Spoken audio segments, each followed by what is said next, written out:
Okay, ఏంటిది పట్టుకో. Magnify ఎలా తయారు చేసావు? బల్బ్ తీసుకుని బల్బ్ తీసుకున్నావు, లోపల ఉన్న ఫిలమెంట్ తీసేసి దాంట్లో ఉన్న ఫిలమెంట్ తీసేసావు, లైట్ తీసి వాటర్ పోసేసి ప్లాస్టిక్ చేస్తే ప్లాస్టిక్ వేసావు.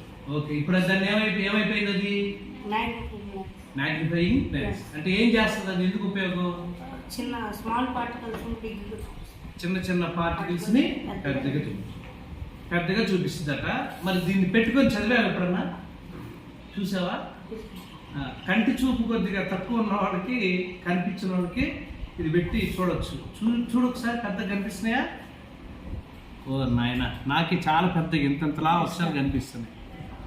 అమ్మో అమ్మో, చాలా పెద్దగా కనిపిస్తున్నాయి. ఓకే, ఇంకేమైనా చూడొచ్చా? చిన్న చిన్న ఇన్సెక్ట్స్ చూడొచ్చుగా. మస్కిటో, హౌస్ ఫ్లై, ఇలాంటి వాటిని అబ్జర్వ్ చేయొచ్చా? ఇన్సెక్ట్స్ అబ్జర్వ్ చేయొచ్చు. ఇంకా మైక్రో ఆర్గానిజమ్స్ కనిపిస్తాయా? మైక్రో ఆర్గానిజమ్స్ చూడాలంటే మైక్రోస్కోప్ కావాలి. ఫ్లవర్ పార్ట్స్ ఉంటాయి కదా, ఫ్లవర్ని నిలువుగా కట్ చేసి దాంట్లో ఉన్న ఓవ్యూల్స్ ఉంటారు, అవి చూడొచ్చు. ఓకేనా? ఇంటి పక్క మీరిద్దరు కలిసి చేశారా?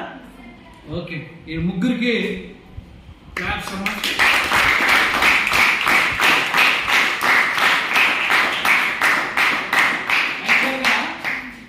మనకి రౌండ్ బాటమ్ ఫ్లాస్క్ అని ఉంది 8th క్లాస్ కదా. ఆ రౌండ్ బాటమ్ ఫ్లాస్క్ బదులు మనం ఏం చేసాం? లో కాస్ట్ తోటి ఈ మ్యాగ్నిఫైయింగ్ లెన్స్ తయారు చేసాం. టెక్స్ట్ బుక్ లో ఉన్నట్టే మనం మ్యాగ్నిఫైయింగ్ లెన్స్ తయారు చేయాల్సిన అవసరం లేదు. మన సొంత ఆలోచనతోటి ఈ రకంగా కూడా ఆలోచించి కొత్తగా తయారు చేయొచ్చు.